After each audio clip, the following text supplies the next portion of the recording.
రత్నబాబు గారు ఆ, గీతలు గడ్డి ఎందుకు తింటండి? వాటికి వంట రాదు కాబట్టి. హాయ్, మీకు వంట వచ్చా అండి? బాబు ఈ ఇంటికి వెళ్ళాలి. వెళ్ళండి. ఇలా అందరికి చెప్పుకుంటూ పోతే ఎప్పటికి వెళ్తారు? ఒరే, హాయ్, నేను ఎమ్మెల్యే అయిన తర్వాత పెట్టే మొట్టమొదటి సంతకం ఏంటో తెలుసా? రాజీనామా అండి. అమ్మాయి ఏం చదువుకుంది?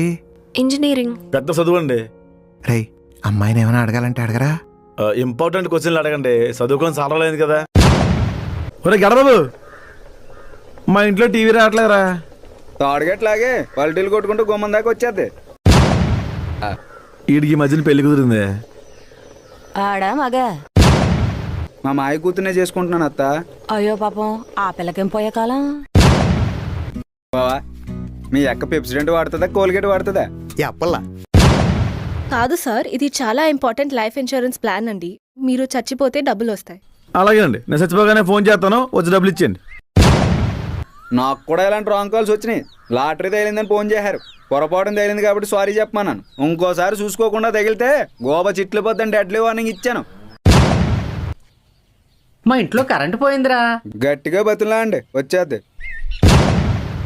ఇందాకే నేను అందంగా ఉన్నాను కూడా చెప్పింది. నమ్మేసావా?